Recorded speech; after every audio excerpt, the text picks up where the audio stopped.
ताबिरिबा खुदुंगमकपु वारी चफु चैनल असिना इकाई खुमनजरी तारामना ओक्चरी हौजिक लौबिरसि nganba maibamgi thabum tara hairiba wari asigi ani suba episode mayam punduna khonglei thuna phumjinbadusu loishinki aduga makhoi mayum tamna lai lambida halakpada sakhina ngasigi tawriba thabak asi jin ani kangba yade ko aikhoi khakta khangasi ichanu padasu khanganba yade hairi nupa ani aduna su hoi imasi asum hairaki sakhi wa makha tana asum hairaki hausikti nuwaire yamna wai sakme ibungo ibol kanade lohongba thujanaba tawsi imaudo yam thuna yumdu da lagani mamong manemgi mawong matawdo laikai mamangda lenagadoribani mina kalakna fam oihangadoribani asumna hairaki wahidu tabada makoi punna nok tuna mayumda halaki numit tuma haukre mathangi numit ni sakhigi machanupa rabaina mayum halaklaga mamada magi nupi memchabu hanglaklami matamduda sakhina saurap tawduna asumna hairi ibungo nupi si ngangna saknaba yamna wai haida haijelurugana hekta kapsinai ngarang ena khara ngangubadagi yum thadoktuna hekta chenki mabu phananaba hairubra haibabu ai oina phattaba tai rabaina adubu ima mana chalamgadoribasibu kadaidano sakhina karimta chalamloi mana bu kadaida chatgadorige mapam lamdamdasu magi ni haibada kanasu leitabadubo adum hanjaraksani maraina kaisu chalamoi mana bu kaida chatdorige mamagi wadu tabada rabai pungning khara nungairamde mamana asumna amuk haire kanade ibungo ma chaninga susasagisanu nangi tamo iboholki machado masak su pajai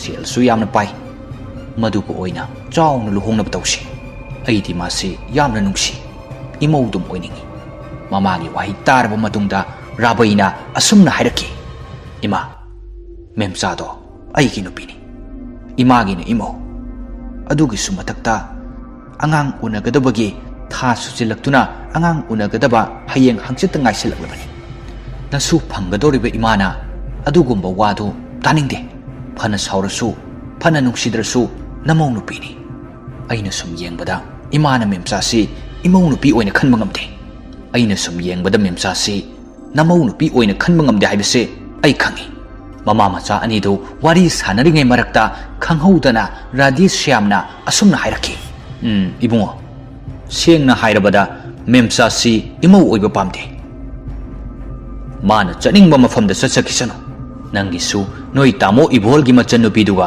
amuk chawna luhong thokpiraga loire kaino makhoidi awat apasu leite nungai yaifaba imungi machani aduga memchade yengo mama mapasu leiba nate sengna hairabada pu pang sudaba machade imau oiba pamde nupana thantani wakhal to asumna haiduna chatki rabaina mama sakhida asumna hairaki sengna khomo ima memcha kadaida chatki ma yum thadoktuna chatkiba nate nakhoina mabu yum asidagi tanthokibani ai mabu phangnaba thini asumna haiduna chatki machana chatkibadu uraga sakhi nokphet tawraduna asumna hairaki thirurano ibungo phanglaroi nangi memchado asumna haiduna nokphet tawna lehui asumna matam khara hokre memchadi mayumdasu lakhidre thiba su phangkidre memcha mangkibadai rabai ngasidi masa mathanta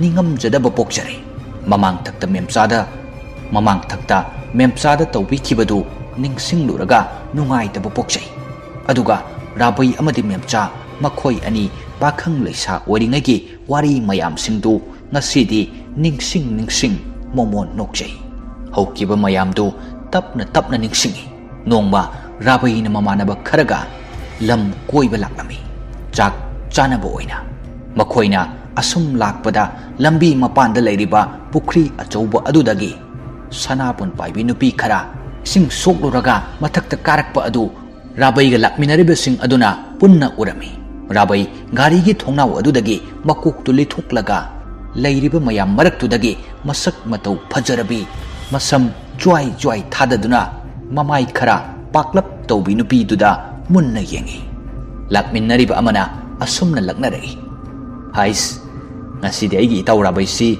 nupi macha ama urubadai ngaukra mali. Chado makai munna yengida.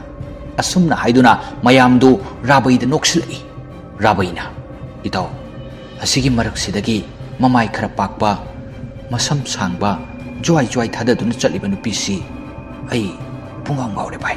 Mamana ba amana amok nangna pamlagadi kok hairuraga loire keno. Asumna hairaduna gari dagi kumtharaklaga chaliba nupi mayam aduda ing tapna kawi. Ichal sing kainomta hange ba. Tunglomdagi nupa amana kaurakpadu nupi sing aduna punna maninglomda onthoraktuna yengi. Nupi amana kari haige ibung sing asumna hairaki. Nupa amana amok somda leiriba itausina ichal singi maraktagi apamba ama yawe hairi.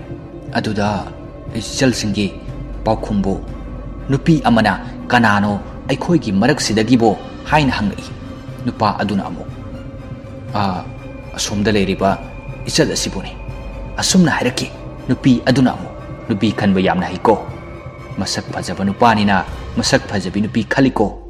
Ngasaidagi wari tariba nupa nupi anidu tumin yengnaduna ikairap tawi. Nupi sing aduna tapna chatpa hauki. Nupa aduna amuk asumna hairi. Ado mingbu kari kauge amta khangjauge. Nupi aduna asumna amuk khumlai. O memcha kaubane. Asumna haiduna nokna chatki. Nupa sing adusu makhoigi lakliba panthung adu tamna chatki. Numit adudagi yamna toina Rabai khungang aduda lai. Mamanabi mayamdasu pauthang toina chele. Adubo thoitokna kanabadi phangde. Nupi singnasu memchada toina taklami. Memcha pakna yade. Adubo mamanabi mayamna haiba kanmanbadagi memcha Rabai gi nungsi paukhum adu piki.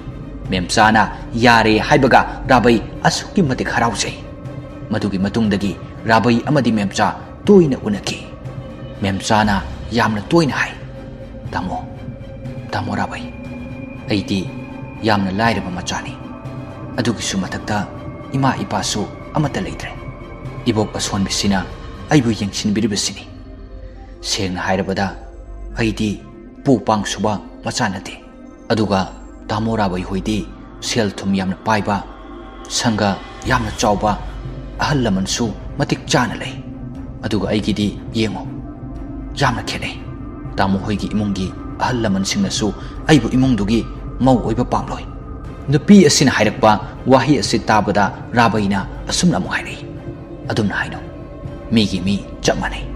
Karigi laira ina khunba khaigadoribano nungsibada. Moiga leminagadabasu nattabasibo. Aigane nanga leigadoribase. Nangbu imaga leigi hairo. Asumna hairaki memcha nokphet tawi.